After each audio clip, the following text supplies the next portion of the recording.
Welcome to today's video. We're breaking down why a $50,000 salary may not be translating into growing wealth and how a structured financial audit can turn things around. First, I'll set the stage, and then we'll dive into a clear, step-by-step plan you can follow today. Here's the roadmap. We'll start with a quick reality check about why income alone isn't enough.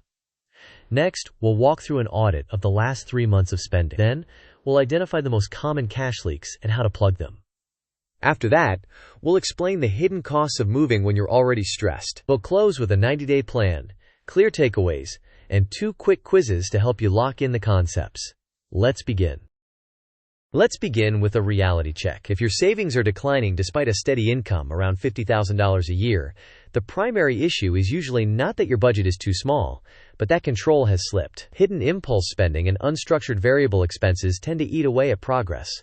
For many people, executive function challenges make unstructured environments difficult. That's why adding intentional structure is so powerful. Here's what's really happening. On an income of around $50,000, fixed expenses of roughly $2,400 per month can be sustainable. However, unstructured variable spending, things like dining out, convenience purchases, and subscriptions, quickly unravels stability. If you struggle with executive function, those impulses become even harder to regulate. The solution is to build external structure. Use calendars, checklists, and strict spending categories. A zero-based budget helps by assigning every dollar a job before it is spent. This flowchart shows the entire audit process.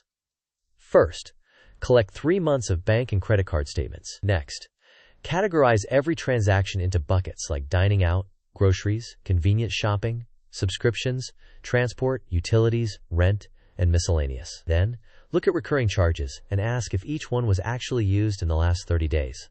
If not, cancel it. Sum category totals by month to spot trends. Identify your top 3 leak categories.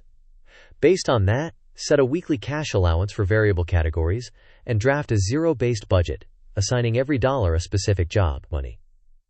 Schedule a weekly 15-minute review and loop back to adjust the budget as needed. Let's turn that flow into action. First, print or export your last 3 months of statements.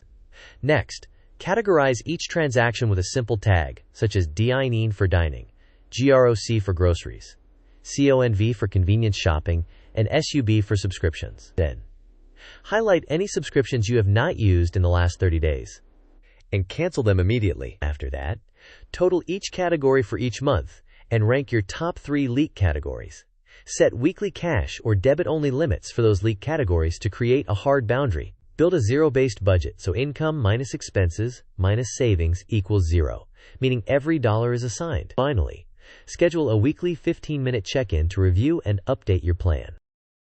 These are the most common cash leaks. Number 1 is dining out and delivery. Combat this by batch cooking and meal prepping on Sundays, and by keeping freezer-friendly meals ready to go. Second is convenience shopping. Avoid aimless store trips by using a strict shopping list and a 24-hour rule before buying non-essentials. Third is forgotten subscriptions. Cancel anything you have not used in the last 30 days and set a monthly calendar reminder to review. As a pro tip, add friction to reduce impulses. Place shopping apps in a folder, remove saved cards from browsers, and unsubscribe from promotional email lists. Here's a sample budget.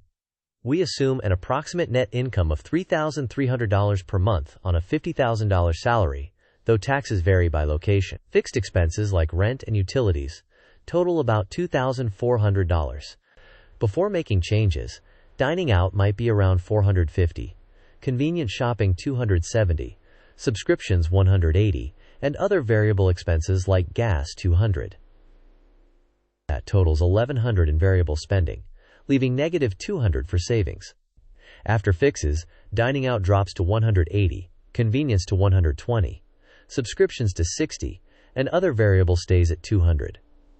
Total variable becomes $560, turning the negative $200 into a positive $340 of savings or buffer. This pie chart shows a typical distribution of spending leaks. Dining out is usually the largest slice, followed by convenience shopping and subscriptions. Focus on the largest slice first for the biggest impact. Pair this with weekly caps, such as $45 per week for dining out and $30 per week for convenience shopping. To support consistency, use a mini checklist. Confirm meal prep is done, the shopping list is ready, and subscriptions have been reviewed. Quiz time. Which category most commonly drains savings for middle-income earners? Option A, dining out and delivery. Option B, rent. Option C, 401k contributions. Option D, car insurance. You may pause the video now to think about the answer. We will discuss the answer in the next section of the video. The correct answer is dining out and delivery. These purchases are often impulse-driven and accumulate rapidly without structured meal planning and prepped meals available at home. Let's address the moving trap. A small rent reduction, say $140 per month, can look appealing when money is tight. However, moving introduces movers, deposits, new items, time off work, and setup fees.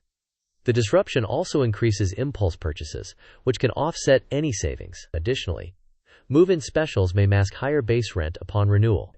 It is more effective to fix the $500 per month in variable spending leaks first, and then reassess housing once you've stabilized. Here is a side-by-side comparison. Staying put avoids moving and setup costs, preserves routines, and allows you to focus on cutting spending leaks for quick wins. You can also renegotiate bills instead of changing your address. Moving immediately incurs upfront costs for movers, deposits, and supplies. A new space often triggers additional purchases to make things fit. Promotional specials can expire and reveal higher base rent later. The stress associated with moving tends to increase unplanned spending. Overall, staying put typically builds wealth faster while you fix variable spending. Second quiz. If moving saves $140 per month but costs $900 up front for movers and new items, about how many months until you break even? Option A, 3 months. Option B, 5 months. Option C, about 7 months. Option D, 12 months.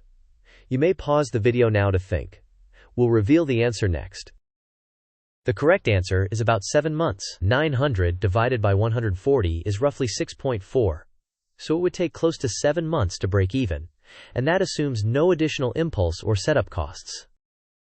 This timeline lays out a 90-day stabilization plan. In Phase 1, during Week 1, set up the audit by downloading statements, categorizing spending, canceling unused subscriptions, and drafting a zero-based budget. In Phase 2, Weeks 2 through 4, implement routines, a weekly meal prep, weekly spending allowances, and a 15-minute review each week.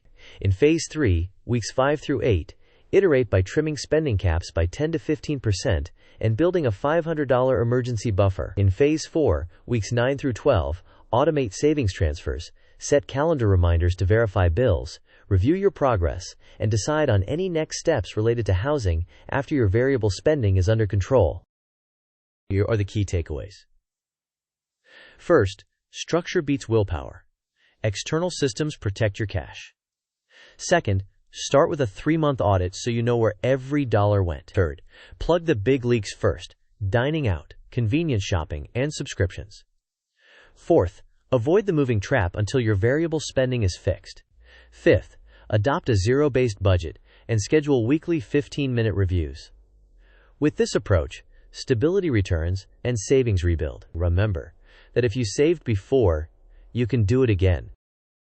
Before we close, a quick disclaimer. This video is for educational purposes only and is not financial, legal, or tax advice. The numbers shown are examples, and your situation, including your tax rate, may differ. Consider consulting a fiduciary advisor or financial coach for personalized guidance. To wrap up, audit the last 3 months, cancel waste, and cap weekly variable spending. Lean on meal prep and friction steps to reduce impulses. Use a zero-based budget with weekly reviews to restore control. Avoid costly moves until your leaks are fixed. Finally, automate savings to rebuild momentum. Thanks for watching. If this was helpful, please like the video, share it with someone who needs a financial reset, and subscribe for more practical money systems. In the comments, tell us which leak you're tackling first and what your next audit step will be. See you in the next one.